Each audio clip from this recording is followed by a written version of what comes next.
Forward Progress live here on the Forward Progress YouTube channel, part of the Hammer Betting Network and powered by Pinnacle Sportsbook.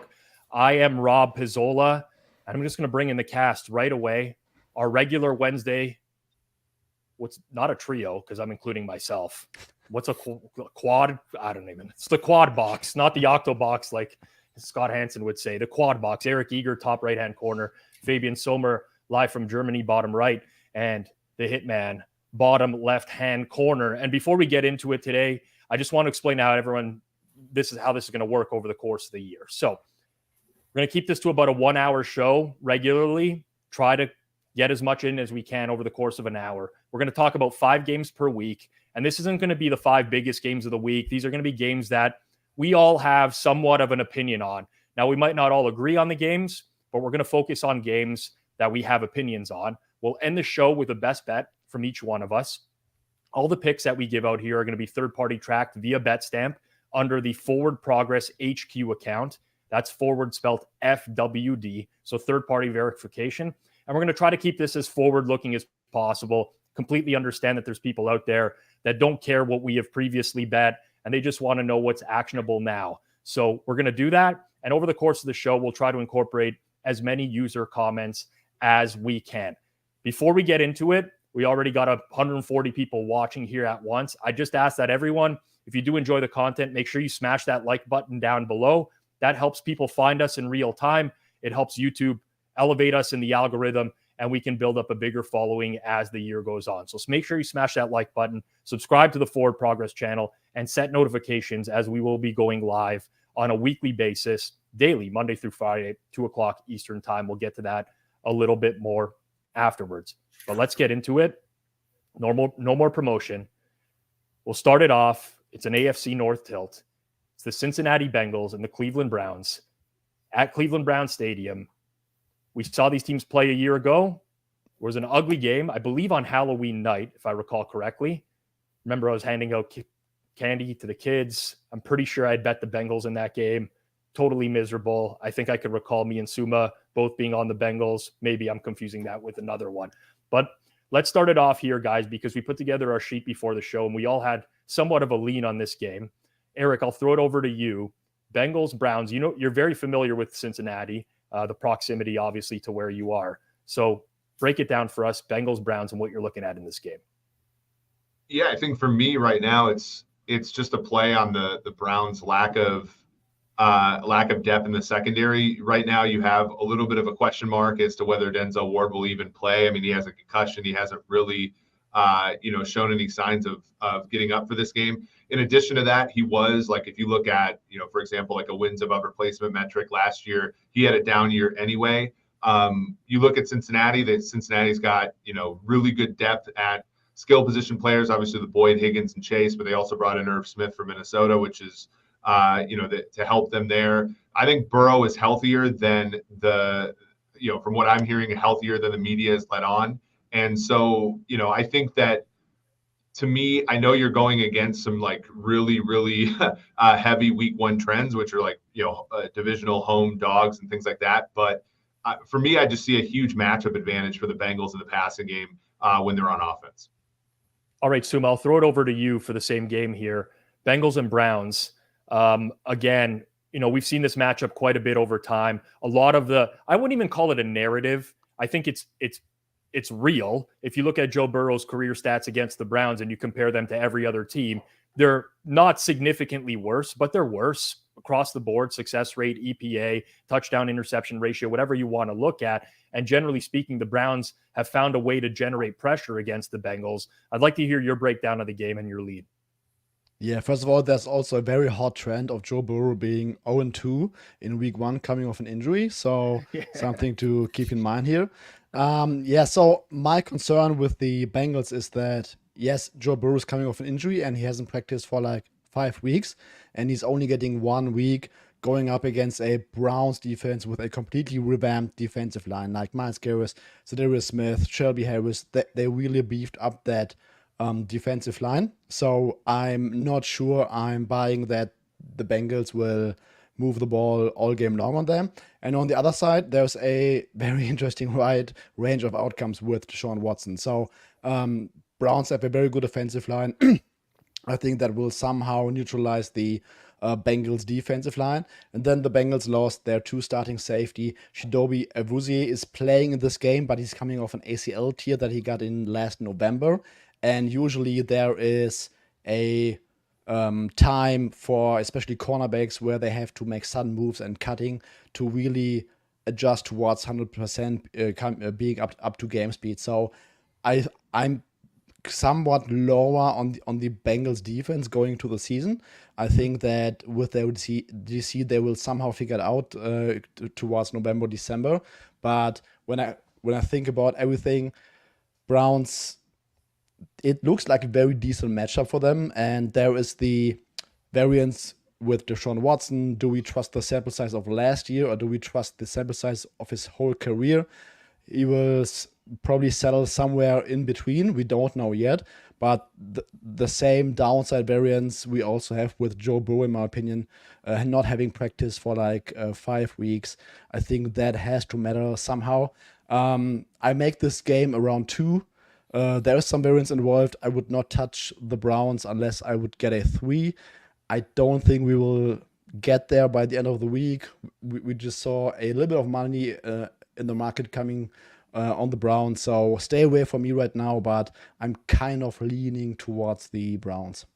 So lean Browns for Suma. Eric's closer to 3 with the Cincinnati Bengals. Now, there is an injury, obviously, that we haven't talked about yet with Denzel Ward, and we don't know if he's going to be in or out of this game. We'll see, obviously, on the Friday practice report as well. But I think that there's a possibility that if he's ruled out, maybe this does shift towards the Bengals 3. I don't know what your thoughts are on that, Hitman, but let's settle the tiebreak right now between Eric and Suma. Yeah, I'm on Team Suma for this one, but it's sorry, Eric, but it's gonna be probably, if it gets to 3, it probably ends up being a bet of mine. Even at minus 120 or something would probably still be a bet of mine. The Bengals have struggled early in the season. It's been enough of a trend for them that Zach Taylor, before the Joe Burrow injury, was saying like, hey, I want to play our starters in the preseason. And obviously that did not come to fruition because of the Joe Burrow injury. But we're just not certain if he's going to be 100% mobile in the pocket to start the year. And this has been a pass rush that has really given him problems in the past. Now, obviously, they added a new left tackle and moved Jonah Williams to right tackle. So I do think that the Bengals offensive line will be better this year. But on defense, the Browns, they added Jim Schwartz, which was one of the best additions as far as defensive coordinators go, probably along with Vic Fangio and Brian Flores. This offseason, they added Zadarius Smith. They added Tomlinson at defensive tackle. So I think it's going to be an improved Browns front 4. And as Suma said, Cincinnati losing 3 starters in the secondary with Bates, Von Bell, and Eli Apple. Maybe we see Watson have a little bit more success, especially because Cleveland has kind of now made this to be a more Watson-centric offense, going a lot more shotgun. Their mission in the offseason was adding wide receivers. They added Elijah Moore, Marquise Goodwin, and they used their first pick of the draft on Cedric Tillman. So clearly this is a Browns team that is going to want to throw the ball and test this Bengals secondary in the first week. So for me, it's Cleveland that I'm looking at, but I'm going to wait and see what happens with the market in this game. Do you guys have any concern over the Bengals getting off to a bad start last year? Like there's like a mechanism for that though, right? Where they were doing a lot of under center stuff. They were doing a lot of Joe Mixon early down stuff. And you know, it wasn't even as much as like Joe Burrow got his feet underneath him. Like they fundamentally changed the way that they run offense to more of a, spread out, more shotgun. They almost went entirely away from the under center stuff. Does that at all, like obviously the injury clouds that, but does that at all, like you have to know that they have to know that they were a 1 seed type of team last year if they don't lose the first 2 games of the season, to backup quarterbacks, right? So I think that the slow start thing is real, but I also think that they found a reason for that last year mid-season. And basically from like the halfway point of the season on, they were probably the best team in the AFC in large part because they changed the way that they run their offense. I think also one other thing to add to that, Eric, is like it all valid points, But also last year, the market hated the Bengals, and all they did was continuously cover as well. On top of that, like, I don't know what it's been going on a year and a half now, but it's essentially been a lot of steam throughout the week opposing Cincinnati, and they just end up covering spreads. Burrow was 12-4 ATS in the regular season last year, and I'm not saying that that's just going to continue over the course of time, but I do believe it kind of has an element. I don't want to go overboard here, but like a Tom Brady Patriots element to me, a little bit of like, you can make a lot of cases against them. And I'm in agreement with Hitman and Suma here. Like, my raw number on this game is about 1.7, and that's assuming Denzel Ward is going to play. But Cincinnati just has this uncanny ability to outperform expectation. And I'm not necessarily certain what that is, but you couple that with the Deshaun Watson horrible preseason, still have no idea how they're going to utilize him here. And personally, I just find it incredibly challenging to handicap this game at whole, raw number aside. Well, I think one of those reasons is, like, anybody who's originating bottom up is going to look at the individual players on the Bengals defense and not be particularly impressed. When they went to the Super Bowl in 2021, they signed like half a dozen veterans. So like Ricardo Allen, Chidobe Awuzie, Mike Hilton, all guys who had started in the league and all guys who were kind of middle of the pack players. But basically they picked the best 5, and none of the best, like the minimum individual in that group is pretty high. The maximum individual in that group is pretty low. And so I think like I think that the Bengals have kind of hacked the weak link systems, and to a lesser extent, like the offensive line, they've done better. Now, the mismatch athletically between Orlando Brown and Myles Garrett couldn't be bigger. So that is one thing to worry about. But I think the Bengals have done a pretty good job because they have really good like star players. But you look across that roster, and you know they let their 2 safeties go in large part because they used 2 draft picks on defensive backs the year before, in Dax Hill and Cam Taylor-Britt. So I think that some of those things the Bengals actually weirdly have covered, and it's weird to say, but I think that they're like an incredibly functional franchise given their reputation. I think we have one strong opinion here on Cincinnati and 3 small leans towards the other side. It should be noted Denzel Ward's practicing now. Now, obviously, history of concussions, we still don't know if that means he's going to be playing or not. We'll keep it moving here. And before we do, I just want to remind everyone that this wouldn't have been possible without Pinnacle Sportsbook this year. You see a sportsbook being listed on your screen as we're talking about games, and that's because we would never consider betting without Pinnacle as one of our sportsbook accounts because of their everyday competitive odds. And you see that quite regularly when we pull it up on screen, having the best number in market. So bet smart, bet Pinnacle, your trusted sportsbook for the past 25 years, and use code HAMMER when signing up, as it does help promote the show and support the show as well. You must be 19 plus, not available in the US. And as always, please play responsibly. Really quickly here before we jump into our second game, 270 people watching, 61 likes. Smash that like button. It's all I ask. It takes literally 2 seconds, helps people find our content. And believe me, I want people to find the content. Game number 2, not the prettiest game on the board, but it's a game. And we have every game to bet on in the NFL every single week. It's the Indianapolis Colts entering a new era offensively. They open up their season hosting the Jacksonville Jaguars. And we've seen kind of this line a little bit all over the place over the course of the week. Jacksonville taking some early action up to 5, back to 4.5 at Pinnacle, total at 45.5. I'll start with you here, Hitman. Indianapolis, Jacksonville, make the case for one of the sides. So on a lot of these shows, it's going to be a lot of people are saying like, "Oh, I bet +3 and the game's now +1, etc." Well, I'm gonna do the opposite, and I'm gonna say what a bad job I did on this game. I bet the Indianapolis Colts. I think it was maybe a month and a half ago at +4, and it was the markets moved against me. And to be honest, I don't blame it. I really don't got a strong opinion on this game anymore. It was more of a play when I made that play against Jacksonville. They have some offensive line issues that really haven't been talked much about, especially in like the mainstream media. And that's when they have Cam Robinson healthy. And now they're going to be without him for this game as he's suspended the first couple games of the season. And it's a defense that was 26th in DVOA last year. And that was against the league's easiest schedule of opposing offenses. So it was kind of a team that I felt like Trevor Lawrence was just going to have to play absolutely like at an MVP level this year to justify some of the market respect that they were getting. Because I like the playmakers around him and I like Trevor Lawrence, but the rest of the offensive line, the defense, not in love with. But, I've downgraded Indy since that point that I made the bet. Obviously, Jonathan Taylor, running backs don't matter much, but I think to such a run-centric offense that Anthony Richardson's prop yardage on passing yards is going to be pretty damn low.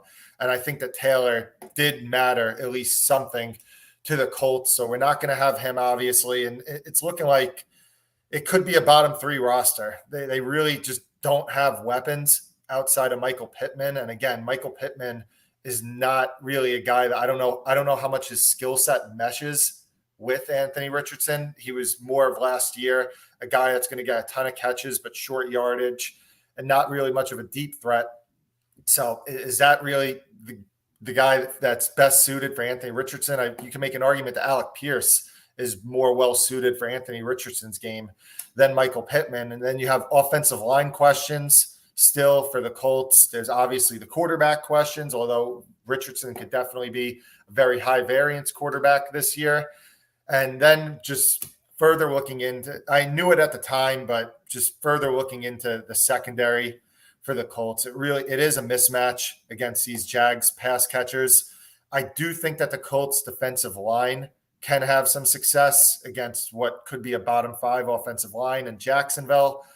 But basically it's a long story for me to say in short that I don't have much of an opinion on this game, although my early look was on the Colts. Yeah, Eric, it seems a lot of people have downgraded the Colts based off of the preseason. Anthony Richardson didn't look all that great in the limited amount of time that he played. But also, like, if I'm playing devil's advocate, they weren't really calling any running plays for Richardson. I don't think you saw the full scope of what he's capable of. I'm concerned about Jacksonville's defense a lot this year. They lost Arden Key in the offseason going to Tennessee. DeJuan Smoot starts on the PUP list. I mean, they've had some issues. Like, they're losing a lot of the sacks that they generated a year ago. And candidly, I just look up and down. They have some playmakers, obviously, but I think that this is a defense that other offenses are going to have success against this season. And my raw number on the game is short of 4. I'm in the same boat. Like, I kind of want the Colts. I'm struggling to pull the trigger because of the preseason stuff I've seen out of them. And there's like a lot of uncertainty in this number, but I feel like Indianapolis is the side here. Yeah, I think even like long term, there's better arguments to be made against Jacksonville than in this particular game. But Hitman made them, right? Like, you lose Jawan Taylor at right tackle, who's a veteran, goes to Kansas City, makes $80 million. You go get Anton Harrison, a brand new rookie, to take his place. Left tackle, you're really going to struggle without Cam Robinson. But then on the defensive side of the ball, Devon Hamilton, who's on IR, he's a guy that just got a contract for them. Defensive backs, like, look, everybody loves Tyson Campbell because of all the NGS stats and all the PFF stats, but we all know that defensive back statistics are wild year in and year out. So that's a bold assumption. And then at wide receiver, like, look, Ridley's going to play in this game. I think long term for Jacksonville, everybody in the content space is way too sure that Calvin Ridley's going to play 17 games this year, given all the reasons he didn't play 17 games the last few years for the Falcons. With respect to this game, though, I think the run game for the Colts, even without Taylor, is going to be better than people think, because the gravity that Anthony Richardson has is real. When you watch those preseason games, linebackers were not aggressive at all in the run game. Those running backs, whomever they were getting yards before contact that were pretty heavy because everybody's worried about Richardson. Now, that was true about Malik Willis last year for the Titans as well. The problem was Malik Willis couldn't throw. So the question, I think, in this game, and whether or not you want to take Indianapolis, is whether or not Richardson can keep the Jaguars defense, however it is, honest. And I think he at least can with Pittman and with Alec Pierce. So, I make the game, I think, like 4.5. So, I shade Indianapolis here. I think that there's enough going for them here in this one. Shane Steichen as well, talking about a coach that's coached Hurts to a Super Bowl and Herbert to an MVP. You have a quarterback who potentially could be the combo of both of those guys. So we have Eric small line value Colts. I have small line value Colts. Hitman's kind of soured on them, but he'd be cheering for the Colts in week 1 because he's already made a bet on them. So Suma, is this going to be a clean sweep on Indianapolis Colts week 1? No, it's not. I think that I'm generally a little bit high on Jacksonville. I'm around 5.5 with my numbers. I think the game for me starts at the Jacksonville Jaguars offense against that pass defense of the Indianapolis Colts. So last year, Jaguars 6th in EPA per dropback, 4th in passing success rate. That was with Zay Jones as wide receiver 2, new scheme, Doug Peterson, new coach. Everything was new. Lawrence coming off that bad rookie season under wildly weird circumstances. And they progressed throughout the season. They also adjusted their offense a little bit because they had some issues with their offensive line. Lawrence, over the course of the season, got the ball out really quick. And now you add Calvin Ridley into that offense. And just look at that Colts defensive depth chart. They lose Stephon Gilmore, Isaiah Rodgers, and Rodney McLeod. Their starting secondary, Julian Blackmon, 4th year. Rodney Thomas, 2nd year. Julius Brands, rookie, has not practiced too much throughout training camp.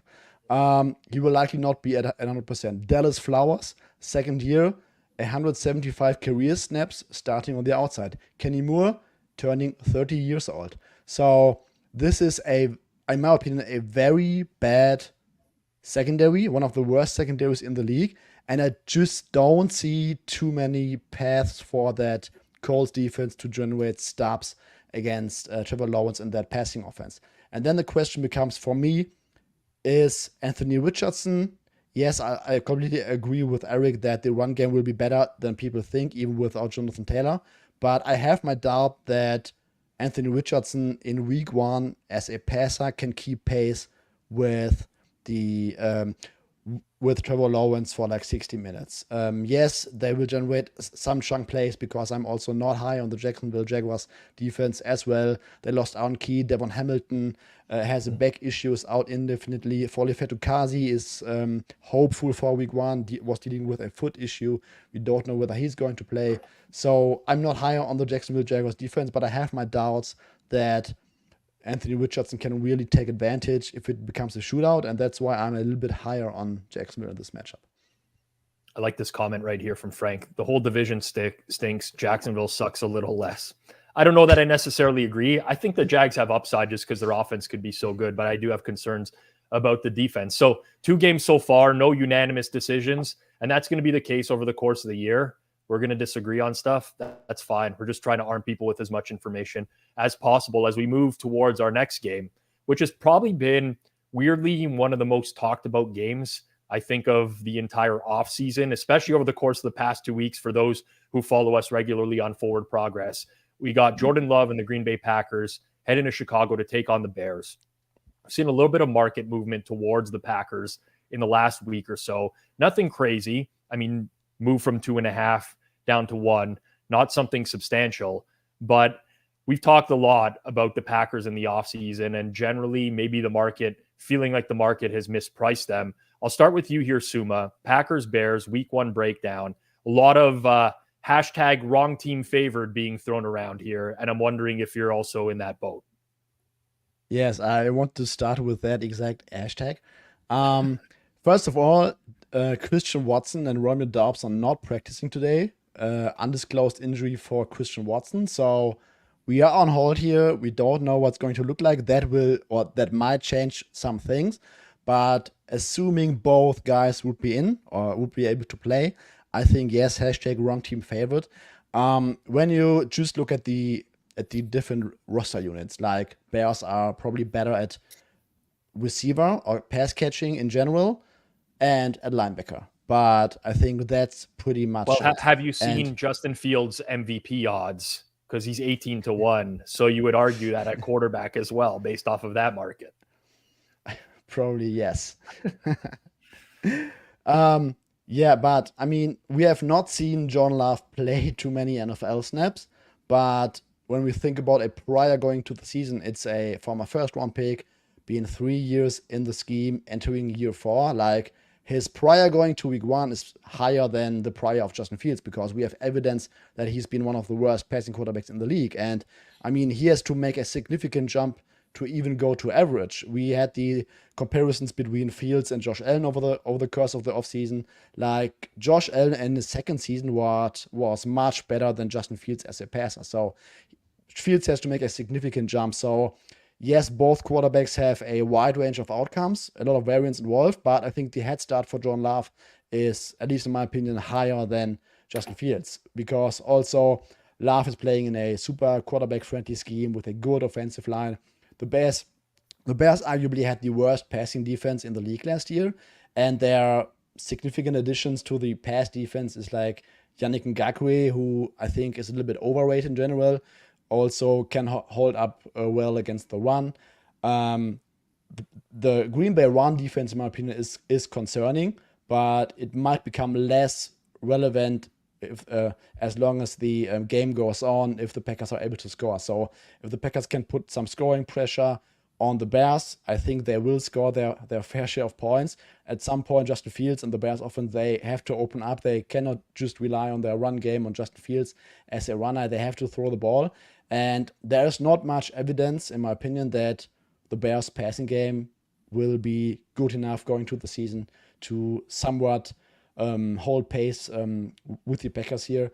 I just think that the number, assuming Christian Watson and Romeo Doubs, it's not significant.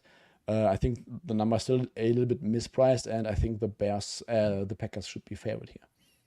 Hitman, I want to get your thoughts on this, because when the Bears traded for DJ Moore in the offseason, I called you up right away. We're like, we got to take these Bears 5-1 prices to win the division. And the market quickly moved on that. They ended up being around 4-1. But as the offseason went on, I think that the Packers became the team that we kind of unanimously thought was maybe underpriced getting closer to the year. So we stand here now, I guess maybe guys that thought there was value in the division on teams other than the Lions all around, but looked at both of these teams in the offseason. So curious if you're echoing the same mentality of Green Bay potentially being mispriced here, that hashtag wrong team favored.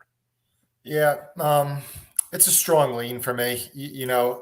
The thing that I hate about week one is that these lines have been up for so long. So when you're doing a show like this, a few days before, the line's been up for 4 months, he's been getting bet into. Obviously, it's a lot different as we keep going along, and the lines have only been up for 2 days when we do it on Wednesday. So for me, I thought that the +3s, the +2.5s, +2s were overpriced, but it's just getting a little bit thinner right now as we're getting close towards pick'em, especially with the Watson and Dobbs news that just broke. Because let's be honest, my biggest concern with Green Bay, I know the offensive line is good. I know that the defense is a ton of first rounders. I had high expectations for them this year. And I like Jordan Love. I think he looked really good in the preseason. He looked really good in his short stint that he had coming in relief of Rodgers last year against the Eagles. But the one question that we have with Green Bay is their pass catchers. They're by far the youngest pass catching group in the entire league, playing with a young quarterback. And there's just not a ton of if you remove Dobbs and Watson from it, I mean, you're dealing with Jaden Reed and Luke Musgrave as your top two options in the passing game. So I strong lean towards Green Bay, even at the +1. And also, if you get a 6.5 point teaser, for sure, I like that. But getting a little bit nervous, and I would like a little bit of clarification on the 2 injuries at receiver, especially because a lot of times the midweek injuries are ones that you got to be nervous about when it comes to the injury reports. If a guy just pops up on a random day when there was nothing prior to that, sometimes those are a little bit nerve-wracking. So for me, at Green Bay as a dog, it would be a strong lean. But I do think maybe if you are high on Green Bay and you're low on Chicago, like a lot of us are, maybe look into the season win markets. And Chicago, you could still get under 7.5+ money on them. So in regards to Christian Watson, what we know right now is he's just riding a stationary bike at practice. We don't know the extent of the injury or anything like that. My thoughts are I'm going to like Green Bay no matter what in this game because of where I am personally in market right now. So market is +101 on the Packers money line. I price them at -114.5 right now in terms of my fair value on the game. But should Christian Watson or Romeo Dobbs miss time, potentially both, we're very likely going to see a scenario where the line is just going to move out towards Chicago anyways, right? Like I cannot envision a scenario where I'm not going to like Green Bay at some sort of price. Either we're going to get receivers in and we're able to bet the current market number, in which case I think Green Bay should be favored, or we're going to get receivers out. We know that the market is going to account for that. Like, this is new NFL. This isn't like 6 years ago where it takes 3 days for that news to trickle down. It's going to move. And we might even be able to snatch up like a +3 or something like that on Green Bay, where it's like, okay, like, who wants to bet Chicago to win by margin in the game and win by 4? And that's kind of where I stand on the game, Eric. Yeah, I think so. And when you look at the Bears defense, I know everybody's talked about that. You're talking about a team that had 20 sacks last year, and they didn't do a ton. Yannick Ngakoue, to Suma's point, like, there's a very hollow set of stats as a pass rusher. And, in the backfield, they have some, talent with Brisker and Gordon and Johnson and stuff like that. But I think that this is going to be a game where if Jordan Love colors between the lines, the Packers are going to have a ton of success. Like, the Bears are going to give a wide open palette to them. So, and I think Matt LaFleur, like, my whole bull case on the Packers is just like Matt LaFleur is being underrated. When you look at Aaron Rodgers in the preceding years before he took over the offense, you're talking about a guy that was in the bottom, basically in the middle to bottom half of the league and basically any passing stat. And when he got Aaron Rodgers to buy in, that was an MVP candidate. This team does not need an MVP candidate to be a solid football team, especially if they're healthy. I'm, relatively high on Luke Musgrave as well. He has the athleticism that I think will neutralize the Bears linebackers here. Like, I just think the Packers are overall just a better football team here. And, I make it -1. And, so I'm on the hashtag as well. And so that's kind of my take here is I think Matt LaFleur is being the underrated person. It's a lot easier. The Bears have done a good job of tearing it down. It's a lot easier to tear it down than to build it up, though. Yeah. And listen, like, I don't want to dismiss wide receiver. Like, we all know wide receiver injuries matter in the NFL. Like, we've seen teams over the years with cluster injuries at receiver, and there's a notable downgrade to EPA per play and success rates for those offense. So I don't want to dismiss it. But generally speaking, you have one of two options. You have receivers ruled out for the Packers, and you just immediately bet Chicago because you're probably going to get a good price if you're in quick, or you kind of wait for that to move out and then you reevaluate at some point. And I just think the likelihood that I end up with a Green Bay position this week is fairly high. We'll shift to Sunday Night Football. I'll just preface it. Obviously, people who are watching, you see the Cowboy symbol behind me. So I'll be the kind of the last one to go and give my opinion on this game. Try not to be as much of a homer as possible. But we got the Cowboys at the Giants. Pinnacle right now, Cowboys laying 3, -116, which is actually one of the best prices, if not the best price in market on Dallas. Total of 46, which has come down a little bit over the last couple of days. I did see some 47s earlier on in the week. Hitman, we'll start with you here. One of the first teams we talked about offline, maybe in April this year, was the Dallas Cowboys, and we kind of gave our opinions on them to one another. This game in particular, Cowboys laying 3 at the Giants. What are your thoughts? Rob, do you remember, shameless plug here, the Hammer live streams during the divisional round last year? Do you remember the last time we watched the last play of a Cowboys game that we watched together on that live stream? Were you on the 49ers one or the Bucks one? The 49ers one. I've tried to block that out of my memory forever. Yeah, I've tried to forget about that. I don't actually appreciate you bringing that up. All right. Well, you're going to like this then. I like Dallas in the game, -3. Dallas's offense with Dak playing the last 3 years in points per game, second, first, and first. Obviously, Kellen Moore was a part of that. I do think it's maybe a little bit of a downgrade in play caller for Dallas, but they've also upgraded some personnel, in my opinion, adding Brandon Cooks, no longer having Ezekiel Elliott. A lot of those carries are going to Tony Pollard. Now the offensive line is healthy at this moment. We'll see if Tyler Smith right now is dealing with a hamstring, but we'll see if Tyrone Smith stays healthy for the year. But I think Dallas realistically could have a top 5 offense and defense this year. There's just not a lot of weaknesses on this team. A lot of people, like in the mainstream media, are going to be like, well, one weakness is Dak Prescott was throwing a bunch of interceptions last year. Well, Dak has a 1.7% interception rate over the first 6 years of his career. That's fifth best all time, and he's just ahead of Tom Brady. So I think a lot of Dak's turnovers last year could be attributed to some variance. And, power rating wise in this game, it's not like it's some huge power rating edge that I have with between the Giants and Dallas, but I think that it's just a big matchup edge for the Cowboys in this game. Daniel Jones last year against Dallas, in those games, he completed 57% of his passes, 6 yards an attempt. He was pressured on 54% of his dropbacks. When it wasn't garbage time, I think for the first 57 minutes of each game, the Giants had 13 and 13 points in those two games. And it's a defense that was 28th in EPA against a 26th ranked schedule of opposing offenses. Wink Martindale loves to blitz. Dak last year, especially against the Giants, was very successful against that. You got Gallup now coming back fully healthy, where he wasn't healthy last year. So you got three pretty damn solid weapons on the outside, along with Pollard in the receiving game. I just think that, the Giants are the type of team that they still are not there talent-wise. They got a good coaching staff, but talent-wise, they're still not there.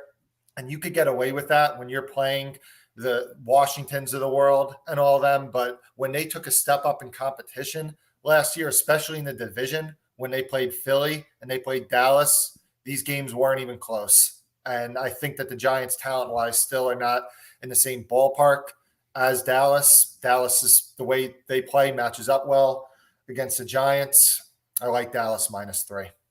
Yeah, Suma, when Hitman was talking about liking the matchup for Dallas, I saw you nodding your head there in the corner as well. Can you just elaborate a little bit on that?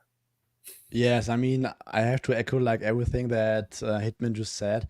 I think going to the season, I'm maybe slightly higher on the Giants. I really like their coaching staff. I think they have made some improvements personal-wise, but it's such a bad matchup for them, in my opinion. Like, the state of the Giants' offensive line was that at some point last week, I heard some beat reporters like speculating that Evan Neal might not be the starter going into week 1 because he had a rough camp or whatever. Like, I mean, outside of Andrew Thomas, we're talking about Ben Bredesen, rookie center Mark Lewinsky, Evan Neal, who had a really rough rookie season. Naturally, he should be better this year, but we don't know the amplitude. And I have Dallas as the number 1 defensive line in my unit grades right now, and it's such a bad matchup. And on the other side, yes, the Giants blitz the hell out of opposing quarterbacks, but Prescott has always been one of the better quarterbacks in the league playing against the blitz. And I think that the Giants also not have the individual quality in terms of pass rush to win in the trenches against this Dallas offensive line. And Dallas now added Brandon Cooks. Michael Gallup is like 1.5 years removed from his ACL. I expected receiving group to be better. We will not be like throwing stuff at our televisions on Sundays, watching Zeke Elliott getting like 2 or 3 yard carries on first 10. It will be the Tony Pollard show. And just thinking logically, like Dak Prescott with that pass catching group against 2 rookie cornerbacks in Deontay Banks and Trey Hawkins, who are supposed to start. Like, I just think that it's a very, very bad matchup for the Giants. I will laugh if there's going to be some Giants money in the market, because I would absolutely love a -3. But even at the current price, it would be Dallas or no play for me. So, Eric, that's 2 heavy supporters. I wouldn't say heavy supporters of the Cowboys in this game. What are your thoughts overall? Like, there's other things that haven't been talked about, right? I know, like, obviously the coaching, I think, is an edge for the Giants in this game. Most people would say there's going to be a new look Cowboys offense without Kellen Moore. And from what we understand out of training camp, maybe a desire to run more and play a little bit slower. So there's a lot of factors at hand here. I'd like to hear your thoughts on a breakdown of this NFC East matchup. Yes.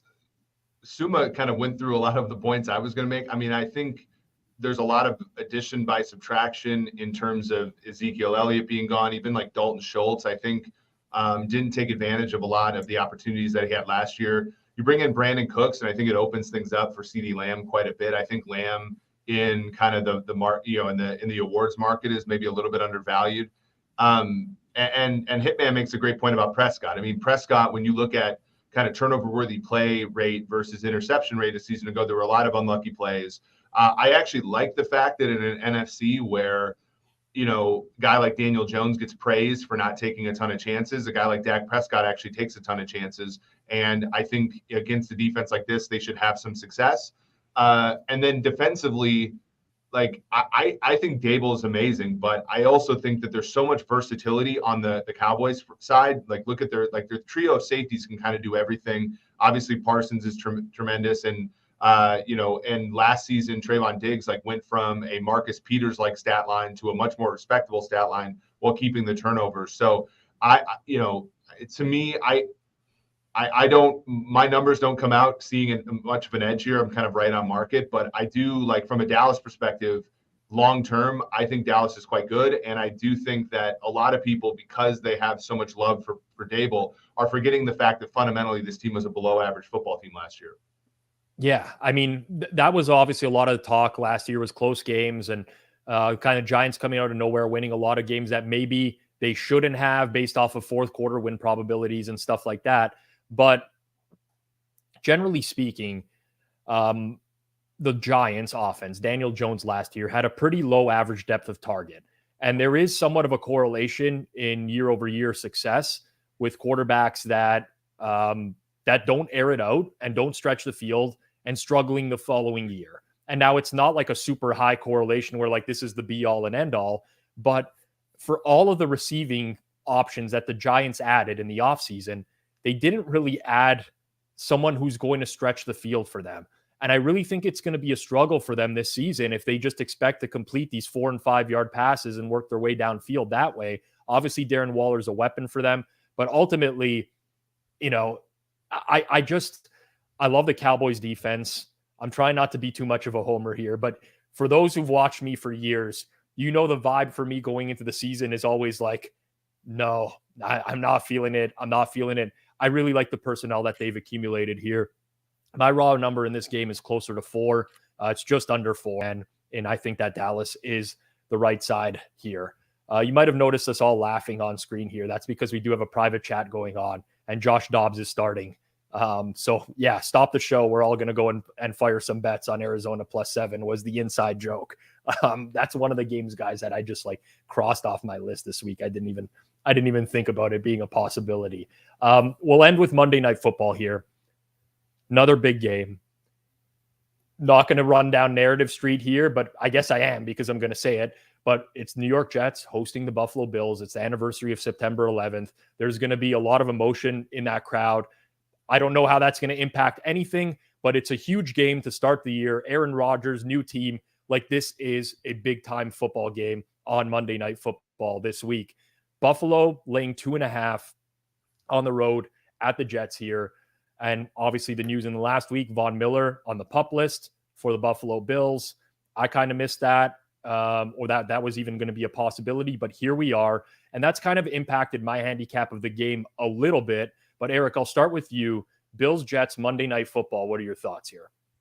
Yeah, I make the game 3. I'm really impressed with the Jets from a talent perspective, just because, obviously both rookies of the year last year. Defensive line has a ton of depth as well as, strong top end players. The secondary, I don't know if it has the kind of depth, but, the starters in the secondary are very impressive. To me, I think this is one where I think Buffalo is being downgraded by a lot of people, especially in the media, just because they kind of have the Colts syndrome where they've, led the league in point differential the last couple of years. They've been very good no matter how you measure it, PFF grades, DVOA, EPA, anything like that. And yet they haven't gotten over the hump. And I think people are a little bit bored with them. You add to that the Von Miller injury, you add to that the Stephon Diggs sort of unhappiness. And I think that there's a decent amount of fading here. But to me, this feels very similar to the Bucs when they got Brady relative to the Saints, when the Saints were kind of at the doorstep for years and years and years.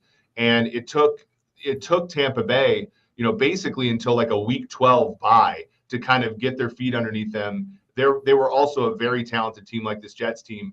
And I sort of see a similar path here. I see a similar path in that I think the Jets will be very good. I think they'll be a playoff team. But I think early on it's going to take a pretty big adjustment. I don't think that the Jets, from a coaching standpoint, have that big of an edge. I'm still not necessarily sold on Robert Saleh when it comes to a defense that, I think he's just riding the coattails of his talent, both in San Francisco and in New York. And whereas I think Buffalo, even though they did lose Dable last season and they lose Frazier here, I think that the Bills have a legitimate edge from a coaching standpoint with McDermott, and then obviously from a quarterback standpoint, they have an advantage with Allen. So, that's kind of my narratives on the game. But I think the Jets will eventually be good, but I don't think it'll be week 1. Well, Suma, you're a New York Jets fan because of King of Queens, which I can never get over every time that comes up. But because of King of Queens, Suma's a New York Jets fan. Break it down. I mean, obviously you root for the Jets regularly. Is this a matchup that you see as a good one for them? Are they going to struggle out of the gate? What are your thoughts on this game? Yes, I'm also extremely high on Buffalo. If Chris Jones or Travis Kelce are out, they would be my number one team ahead of the Chiefs. I just like everything about this team. This offense with a healthy Josh Allen is like a top 2, top 3 unit. Even if you look at all the metrics last year that Josh Allen produced while playing 8 games through that UCL tier, absolutely incredible. I think with Dalton Kincaid, they will be a little bit more versatile on offense, more 12 personnel. Dalton Kincaid might be a weapon over the middle of the field. It's also worth mentioning, in my opinion, that Gabe Davis played 10 weeks through a high ankle sprain last year. They basically had one healthy receiver, Stephon Diggs, at some point that can actually catch the ball downfield. So this is a completely healthy Bills offense that I'm extremely high on.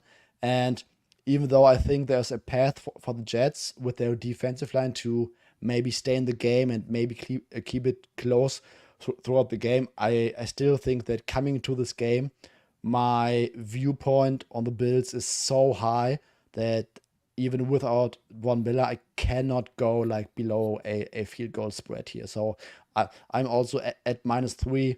The Jets, I think long term, I also like them a lot going to the season. But in this game, week 1, I just think that, like Eric said, this is going to be a top 2, top 3 Bills offense, significant coaching advantage. The Jets offensive line might need a few weeks to gel because Dwayne Brown, 38 years old, has not had one. I think he had 2 full practices so far. He came off the PUP list. Mekhi Becton is slowly getting towards 100%. They had a few issues along the interior with Elijah Vera Tucker being a little bit banged up, Laken Tomlinson banged up. I think that their best 5 offensive linemen will start in week 1, but it might take until week 5, 6, 7 to really come together as a unit. So yes, long story, Bills better team going to week 1, coaching advantage, and I think there's a little bit more downside when we think about variance on the Jets side than on the Bills side.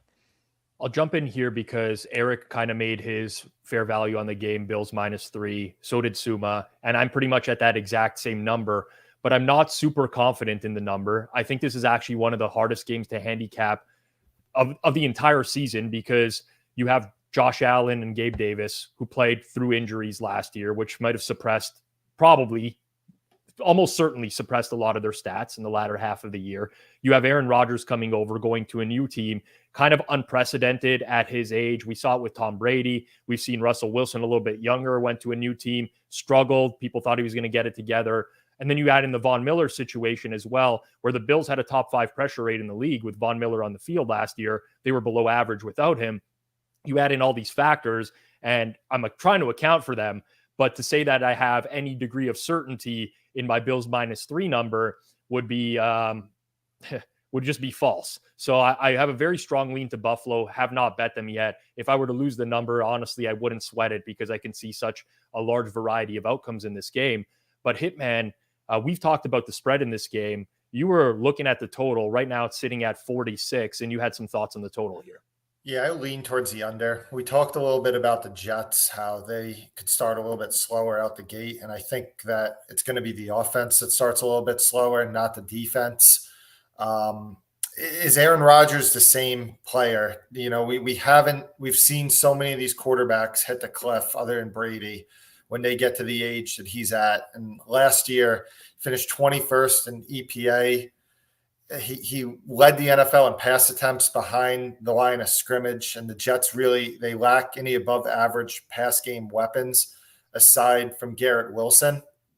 So I could see the Jets, and they also I think they want to be a run first team. And Aaron Rodgers, Green Bay's offense has been the slowest offense in the league as far as winding down the play clock all the way down in the past few years. And I don't think that was a LaFleur thing. I think that was an Aaron Rodgers thing. So I could see the Jets being a slow offense. And then Buffalo, yes, I do like their offense a lot. And Suma had a lot of good things to say about how he thought when Allen was healthy, and I agree with that. But if there was one team that did have Buffalo's number last year, it was the Jets. As far as Buffalo scored a touchdown on 4 of 22 drives against the rest of the league, which is only 18%. The number was a lot higher against the rest of the league. Josh Allen only threw for 5.8 yards per attempt against the Jets. So I do think there's a scenario where Josh Allen's just not going to go up and down the field on this Jets team like he does to most other defenses. And I think that the Jets are going to play slow. And Aaron Rodgers, he's been a guy his whole career. What have we heard? Trust. I need to trust the guy. There's been so many rookies that have come into this team, to the Packers, and not even got the ball for 3 years. Like Devontae Adams took a while to develop because he just won't throw it unless it's a bunch of – and, you know, he brought over Allen Lazard and Randall Cobb. How much of those guys have left in the tank, specifically Randall Cobb? I don't know. I just think that it might take a little bit of time for the Jets offense. All right, that's the case for the under there. So we've gone through 5 games, given our thoughts on most of them. Hopefully you have some actionable info for everyone else there. I just want to remind everyone of our schedule here on Forward Progress before we get to our best bets. And just a reminder, we are live every single day of the week, Monday through Friday, 2 p.m. Eastern time.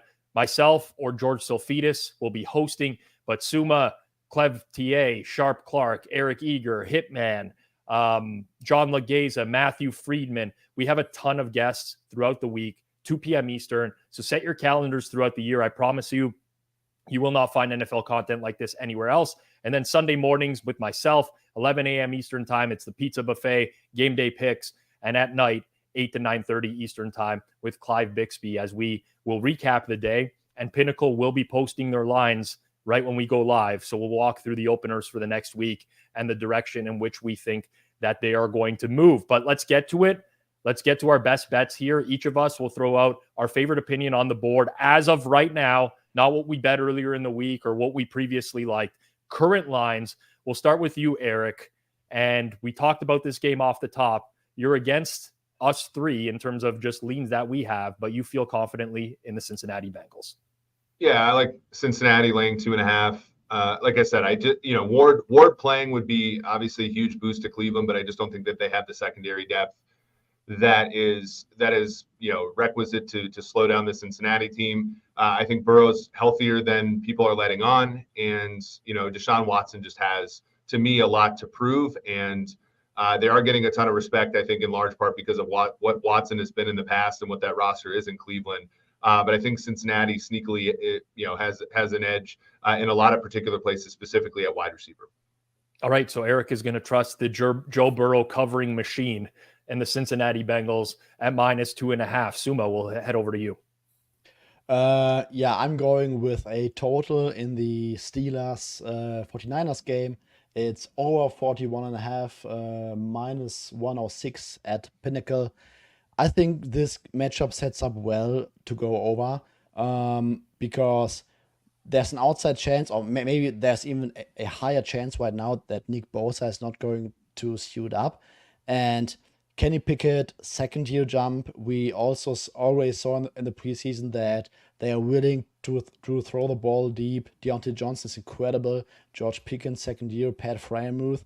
And on the other side, we are looking at a Niners defense with a new DC, maybe no Nick Bosa, cornerbacks like Isaiah Oliver, Demoda, Lenoir, Embry Thomas defending Deontay Johnson and George Pickens. Talanoa Hufanga was dealing with a knee issue, it might not be 100%.